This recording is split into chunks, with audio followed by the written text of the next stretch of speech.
ओम श्री वेद पुरुषाय नमः। नमस्कार। क्लास नंबर 438 श्रीमद् भगवद गीता जी शंकराचार्य जी के भाष्य के अनुसार आरंभ किया जाता है। ओम श्री सीता रामचंद्राभ्याम नमः। नमो गुरुभ्यः। ओम अथ काल देवताः श्री संवत् 2081 चैत्र कृष्ण पक्षः तृतीया सोमवारः चित्रा नक्षत्रम् उत्तरायणं वसंत ऋतुः। ओम तत्सत्। श्री शंकराचार्याय गुरवे नमः। चातुर्वर्ण्यं मया सृष्टं गुणकर्म विभागशः तस्य कर्तारमपि मां विद्य कर्तारमव्ययम्।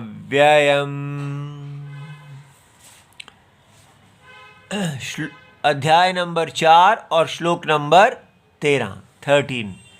पुस्तक है Gita press Gorakhpur, book number 10, Shankaracharya ji के भाष्य वाली भगवद गीता जी।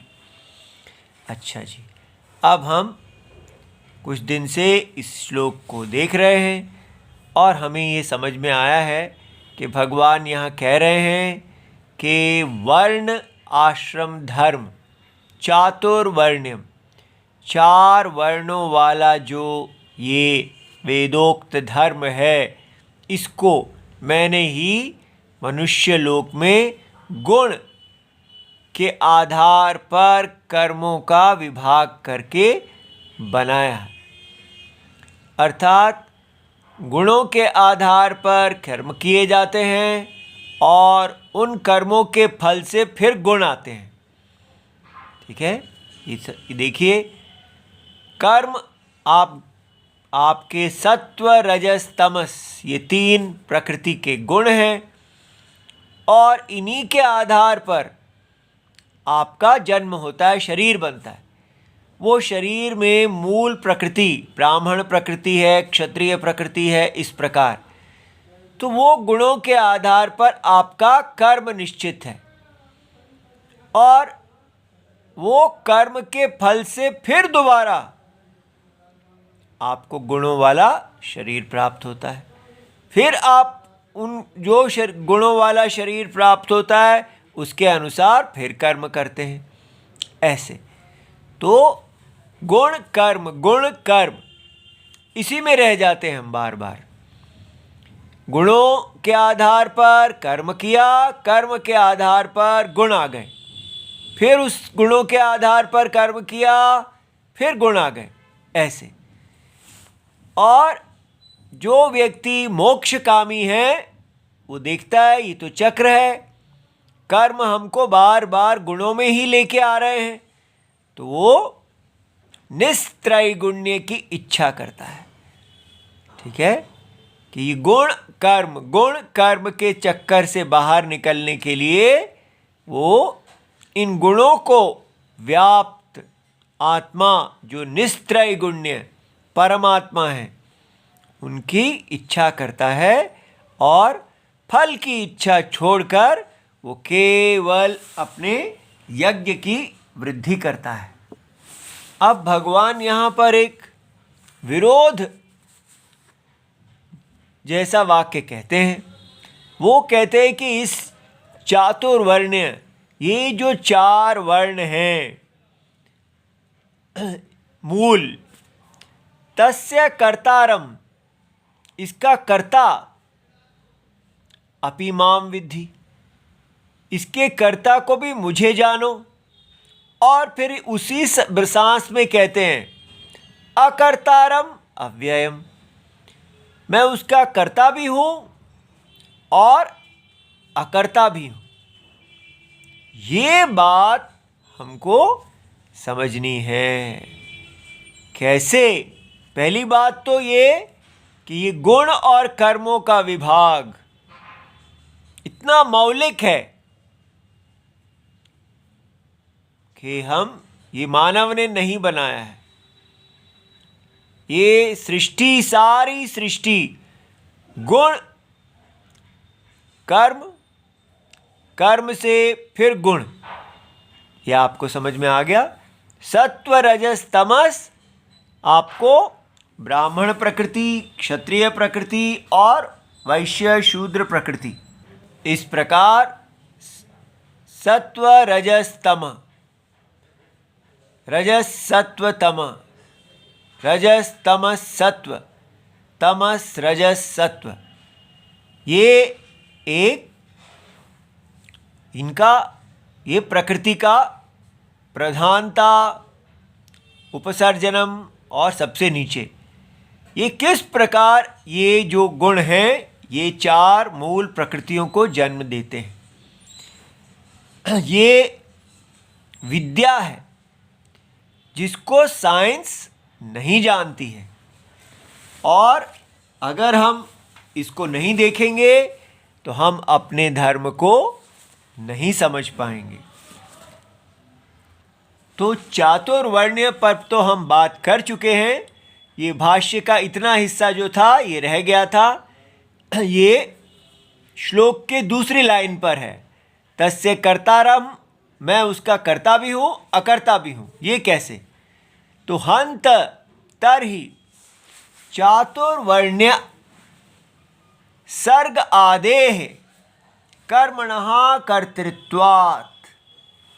तो भगवान के ऊपर ऐसा कहा जाता है कि ठीक है, फिर तो चातुर्वर्ण्य सर्ग आदेह कर्मणः, सर्ग अर्थात सृष्टि के आदि में जब ब्रह्मा जी का भी निर्माण होता है तब आप चातुर्वर्ण्य को व्यक्त करते हैं। सारा निर्माण व्यक्त करना ही रहेगा, जीरो से कोई चीज़ नहीं बनती। तो कर्तृत्वात्, आप उसके कर्ता हैं, और अगर आप कर्ता हैं तो तत्फलेन युज्यते, तो जो भी करता है उसको फल की प्राप्ति से, फल से वो जुड़ जाएगा। अतः न त्वं नित्य मुक्तः नित्य ईश्वरः इति युज्यते। इसलिए ये स्पष्ट होता है कि आप अगर करता हैं, कर्म के करता हैं, तो फिर आप फल की प्राप्ति आपको होगी, और अगर आपको फल की प्राप्ति होगी तो आप नित्य मुक्त नहीं हैं और ना ही नित्य ईश्वर हैं। अब ये बात बहुत आवश्यक है समझने की कि कर्म और फल का सिद्धांत, कर्ता को फल की प्राप्ति होती है। ये कहाँ है? ये स्वप्न के अंदर है। याद रहे, हमको सारा ये शास्त्र समझने के लिए सृष्टि देखनी है तो हमको स्वप्न सृष्टि देखनी है।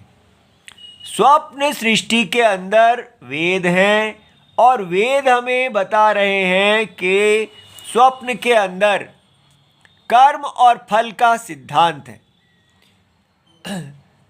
जो भी व्यक्ति अपने आप को शरीर देखता है, उसका शरीर सत्व रजस तमस इसका बना हुआ है, और उसका इसके आधार पर भगवान ही, वेद ही कर्म निश्चय कर देते हैं।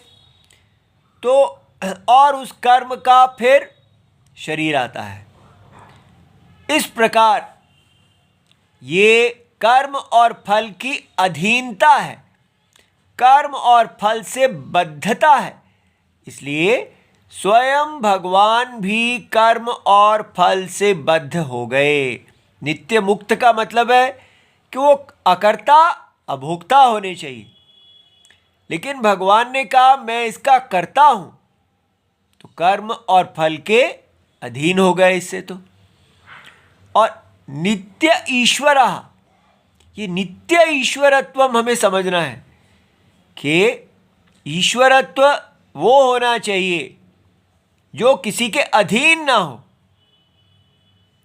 जिसके सब अधीन हो, वो ईश्वर है। लेकिन यहाँ हम देखते हैं कि भगवान ही कर्म के फल के अधीन है। उनको कर्म के फल की कोई प्राप्ति हो रही है। तो कर्म और फल का जो सिद्धांत है उसके अधीन है भगवान, तो इसलिए वो ईश्वर तो नहीं हुए, वो तो जीव ही हो गए। जैसे जीव जो है वो कर्म और फल के अधीन बार बार शरीर को प्राप्त कर रहा है, उसी प्रकार भगवान भी करता है और अपने कर्म के फल को प्राप्त कर रहे हैं। तो भगवान में और जीव में तो कोई अंतर नहीं हुआ, ऐसा प्रश्न रखा गया। तो उसके उत्तर में भगवान कहते हैं, यद्यपि माया संव्यवहारेण तस्य कर्मणः कर्तारम अपि संतम। तो माया संव्यवहार जो है उसके द्वारा इस सर्ग का, इस वर्णाश्रम का, धर्म का, कर्मणः तस्य कर्मणः, इस कर्म का, ये जो इसको बनाना है, वर्णाश्रम धर्म को बनाया है, इस पूरे यज्ञ व्यवस्था को बनाना, इसका कर्ता अपि संतम, मैं इसके कर्ता हूं। तो माम, मुझको जानो, मैंने ऐसा कहा, माम परमार्थतः विद्धि अकर्तारम, तो मुझको कर्ता जानो माया दृष्टि से, लेकिन परमार्थ दृष्टि से अकर्ता जानो। ठीक है, तो इसलिए भगवान ने दो दृष्टियां दी हैं। माया दृष्टि से भगवान इसके कर्ता हैं, और परमार्थ माने परम अर्थ, परम अर्थ माने मोस्ट फंडामेंटल, सत्य दृष्टि से देखेंगे तो भगवान अकर्ता है। अतः एव अव्ययम असंसारिणम, इसलिए किसी भी प्रकार के विकार को प्राप्त ना होता हुआ भगवान असंसारी है, जीव नहीं है। च माम विद्धि। अब ये बात बहुत ही गहरी है कि ये जो दो दृष्टियां हैं, एक है माया संव्यवहारेण कर्ता, परमार्थतः अकर्ता। अगर हम ये ठीक प्रकार से समझ जाएंगे तो हमारे लिए भी यही बात सत्य है। अब देखते हैं, जो स्वप्न है उसकी सारी, जितना भी उसके अंदर व्यवस्था है, ऑर्डर है कर्म और फल का, उस सारे स्वप्न का कर्ता कौन है, वो स्वप्न कैसे बनता है। और यहीं पर वेद का और साइंस का भेद है। साइंस ने पूरी विश्व को पागल कर दिया। किस प्रकार? ये कह के कि स्वप्न का निर्माण एक टाइम लाइन पे होता है, काल रेखा पे होता है। स्वप्न की सृष्टि, आप अभी जो टाइम देख रहे हैं, पीछे आप मिलियन ईयर पीछे जाइए तो स्वप्न परिणाम का फल है। काल में और देश में वो परिणाम को प्राप्त हो रहा है और आगे भी परिणाम को प्राप्त होता रहेगा। Transformation, this dream creation, transformation परिणाम का फल है। तो उससे क्या कर दिया उन्होंने? कहा कि इवोल्यूशन हो रही है, इवॉल्व। पहले केवल वानर इत्यादि हैं, उससे पहले केवल छोटे माइक्रो ऑर्गेनिज्म हैं, और वो सब इवॉल्व होते हुए आदि जो आजकल का आधुनिक मानव है वो बना है, ऐसा हमें बताया जा रहा है।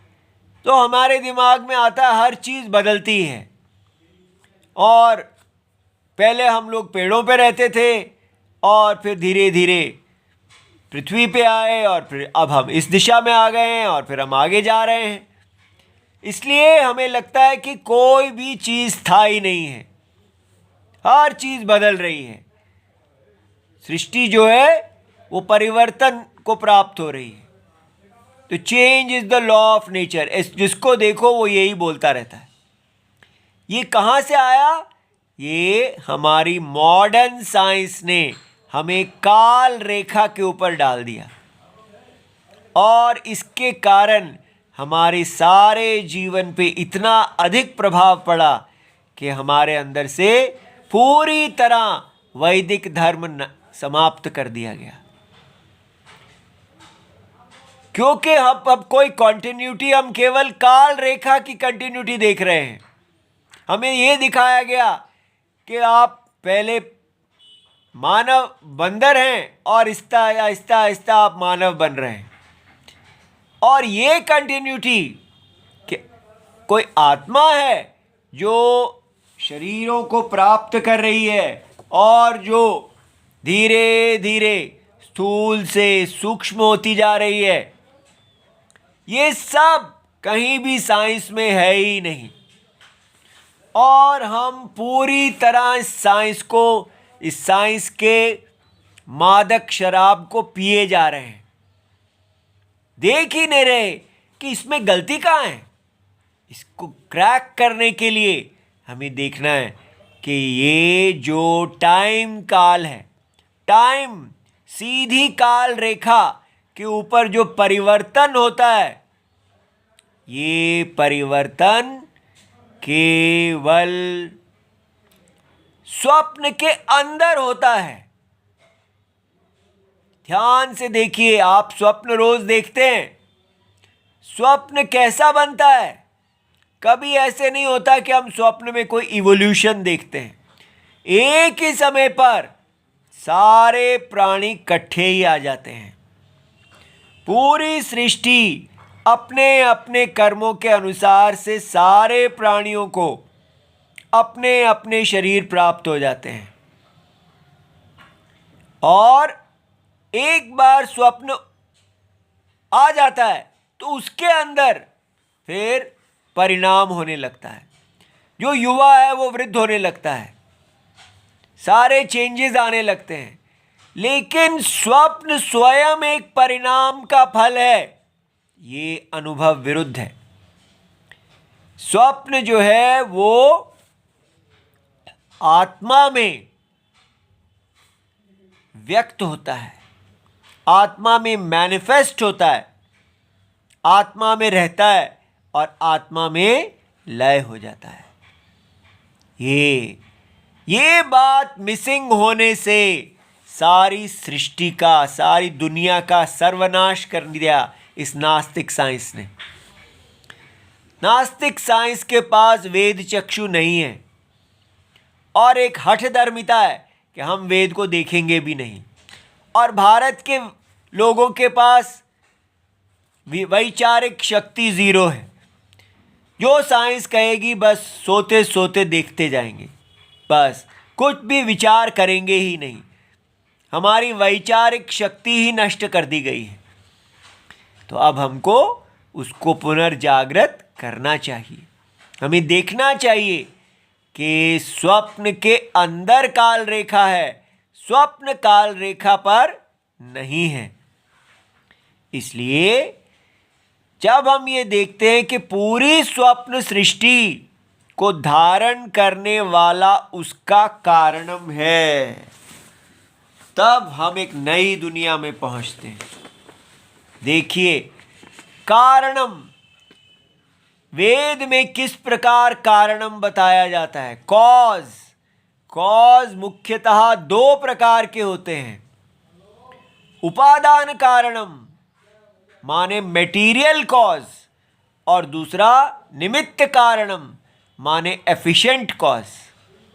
जैसे ध्यान से देखिए, अगर एक घड़ा बनाना हो तो घड़ा बनाने के लिए हमको मिट्टी चाहिए, उसको कहते हैं उपादान कारण। और घड़ा बनाने के लिए हमें एक कुलाल, एक कुंभकार चाहिए, जो उसको बनाने वाला है, जिसके अंदर चेतन इंटेलिजेंट जो उस मिट्टी को घड़े के अंदर परिवर्तित कर सकता है, मुख्यतः ये दो चाहिए। तो अब प्रश्न है कि ये जो स्वप्न सृष्टि है, इसका मटेरियल कहाँ से आया और इसका निमित्त एफिशिएंट कॉज कौन है? इस स्वप्न सृष्टि का उपादान और निमित्त कारण कौन है? ये बात देखिए ध्यान से। साइंस की बात माने तो साइंस कहती है कि ये स्वप्न सृष्टि अपने से पहले उपादान कारणम मटेरियल कॉज था, एफिशिएंट कॉज कोई है ही नहीं। बम फटा और अपने आप से बाद में चेतना बनी, ठीक है। चेतना मटेरियल में से निकली और इसलिए कोई एफिशिएंट कॉज नहीं है इस सृष्टि का। इस सृष्टि का एक उपादान मटेरियल कॉज है और वो मटेरियल से अपने आप एफिशिएंट हो जाता है। माने कोई इंटेलिजेंस नहीं है जो इस सृष्टि को बना रही है। ये सृष्टि बिल्कुल इनर्ट थी, अपने आप ये इंटेलिजेंट बन गई। पता नहीं ये क्या क्या है, कैसे साइंस इस प्रकार की बात कर पाती है, लेकिन हम सब पिए चले जाते हैं कि एक मिट्टी को रख दो वो अपने आप घड़ा बन जाएगी, ये साइंस कह रही है। और सिर्फ घड़ा ही नहीं बन जाएगी, घड़ा बनाने वाला भी बन जाएगी और ही और आगे। तो इसका तो राम ही जाने क्यों इसको स्वीकार किया जाता है। लेकिन वेद में देखिए कहा जा रहा है कि ये जो हमारी स्वप्न सृष्टि है, इसका उपादान कारणम, इसका मटेरियल क्या है? वो है आत्मा। आत्मा इसका मटेरियल है। कितनी कमाल की बात है, कितनी गहराई बात है कि ये स्वप्न किसका बना हुआ है। जैसे लहरें किस चीज की बनी हुई हैं? जल की बनी हुई हैं।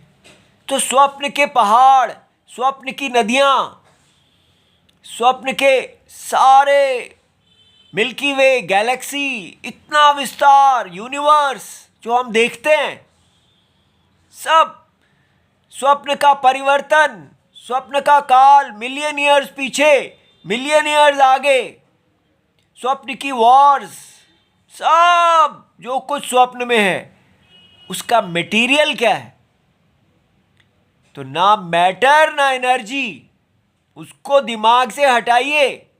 ये मैटर और एनर्जी ऐसा पागल करने वाली हमारे दिमाग में घुस गई, वो तो स्वप्न के अंदर है। तो स्वप्न मैटर और एनर्जी का नहीं बना हुआ। स्वप्न किसका बना हुआ है? अपने अनुभव से देखिए, चेतन आत्मा का बना हुआ है। वो चेतन आत्मा जिसके अंदर स्वप्न आता है। इसलिए चेतन आत्मा स्वप्न का उपादान कारणम है, मटेरियल कॉज है। अब प्रश्न है कि उसका एफिशिएंट कॉज कौन है, उसका निमित्त कारणम कौन है स्वप्न का?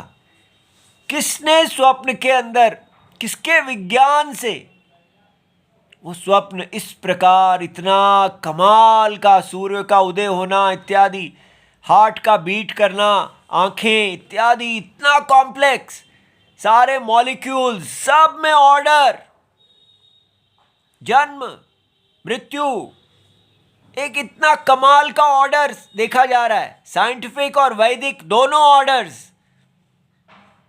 स्वप्न के अंदर देखा जा रहा है। कौन उसका एफिशिएंट कॉज है? किसका विज्ञान है जिससे वो सारा स्वप्न निर्मित है? तो उसका उत्तर है चेतन आत्मा। चेतनात्मा का विज्ञान से ही स्वप्न व्याप्त है। तो शंकराचार्य जी एक जगह जो भाष्य में कहते हैं कि भगवान अभिन्न निमित्त उपादान कारणम ब्रह्म, हमारे जो जगत की आत्मा वो अभिन्न, माने घड़े के केस में देखा जाता है कि उपादान कारणम अलग है, भिन्न है, और निमित्त कारणम भिन्न है। वो जो व्यक्ति जो बना रहा है वो अलग चीज है और मिट्टी अलग है, वो दोनों को मिला के घड़ा बनाता है। लेकिन स्वप्न सृष्टि को देखिए, एक ही आत्मा निमित्त और उपादान कारणम दोनों है। ये इतनी गहरी बात है।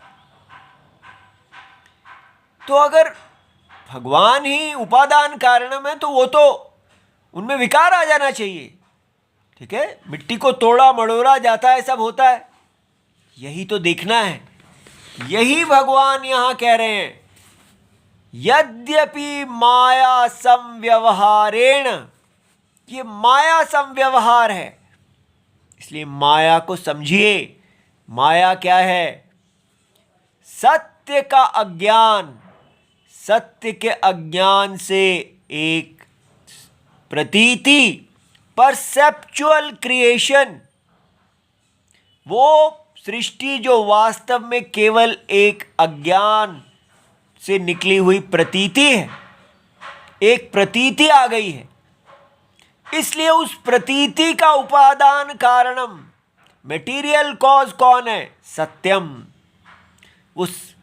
और उसका एफिशिएंट कॉज कौन है? सत्यम। क्योंकि सत्य के अतिरिक्त तो उसकी कोई सत्ता ही नहीं है। उसमें जो चेतना है वो सत्य ही है। सत्य इन नाम माया नाम रूपों को धारण करता है और सत्य उसका कारणम है। दोनों प्रकार का कारणम, निमित्त और उपादान। इसलिए उसी सत्य को माया दृष्टि से हम कहते हैं कर्तारम, वो करता है। लेकिन परमार्थतः देखो, वो स्वप्न, ये सारा स्वप्न वास्तव में क्या है? सत्य। असत्य नाम की तो कोई वस्तु है ही नहीं। विचार करने पर परमात्मा चेतनात्मा क्या है? अकर्तारम विद्धि। ये समझना है। ये अगर हम जान जाते हैं तो हमारी पूरी दृष्टि बदल जाएगी। हम ये इवोल्यूशन वाली साइंस को छोड़ देंगे और इस माया कार्य कारण भाव को समझेंगे कि हम बार बार स्वप्न में जन्म ले रहे हैं और हर स्वप्न में एक टाइमलाइन होती है। हर स्वप्न में एक सीधी टाइमलाइन होती है, काल रेखा। लेकिन हम काल रेखा पे नहीं चलते जा रहे। हम कर्म के द्वारा गुणों को प्राप्त हो रहे हैं और उन गुणों से फिर कर्म कर रहे हैं, फिर वापस कर्म गुण में घूम रहे हैं। लेकिन निस्त्रय गुण्य आत्मा जो इस सारे का कर्ता और अकर्ता दोनों है, परम सत्य है, जो वास्तव में अव्यय और असंसारी है, उसको हम नहीं देख रहे हैं। उसको अगर हम देखते हैं, अपने सत्य को, अपने असंसारी सत्य को इसमें प्रतिष्ठित होते हैं, तो हमको चैन आएगा और हम इस संसार में विरक्त होके, स्वप्न के सारे भोगों से विरक्त होके धर्म का पालन कर पाएंगे। अभी हमने काम को इतना हल्का मान लिया है कि काम तो कुछ नहीं है, हम तो प्रोफेशनल हैं। काम की अग्नि इतनी प्रबल है कि उसको कोई नहीं जीत सकता। रावण भी काम को नहीं जीत पाया। सुग्रीव भी राम जी को कह के भी कि मैं आपका कार्य करूंगा, भूल गया और वो ही अपनी पत्नियों में खो गया, क्योंकि काम इतना प्रबल है। जब तक हम इस असंसारी सत्य में शरण नहीं लेते, तब तक हम संसार के इस स्वप्न के, इस माया स्वप्न के काम को नहीं जीत सकते। तब तक हम सदा राम की तरह धर्मपरायण नहीं हो सकते। इसलिए इस साइंस के भूत से बाहर निकलें। साइंस की दृष्टि केवल प्रत्यक्ष और अनुमान में घुसी हुई है। वेद प्रमाण भी है जो सत्य को दिखा रहा है। तीनों प्रमाणों को देखें। संसार के अंदर हमको प्रत्यक्ष और अनुमान का प्रयोग करना है, लेकिन सृष्टि के कारण को देखने के लिए प्रत्यक्ष और अनुमान का प्रयोग नहीं करना। यही भारत की साइंस करती आई है, तीनों प्रमाणों को स्वीकार करती आई है। लेकिन साइंस वेद प्रमाण को नहीं स्वीकार कर रही, और क्योंकि मॉडर्न साइंस अंग्रेज नहीं कर रहे तो हम भी नहीं कर रहे। क्यों हम लोग बैठे रहते हैं, जब तक वो नहीं करेंगे तब तक हम नहीं करेंगे। ये बदलना चाहिए। हमारे नए विचारक कहाँ हैं? राम जी को याद कीजिए, आप में योग्यता आएगी सत्य को देखने के लिए। ओम नमो भगवते वासुदेवाय। प्रणाम।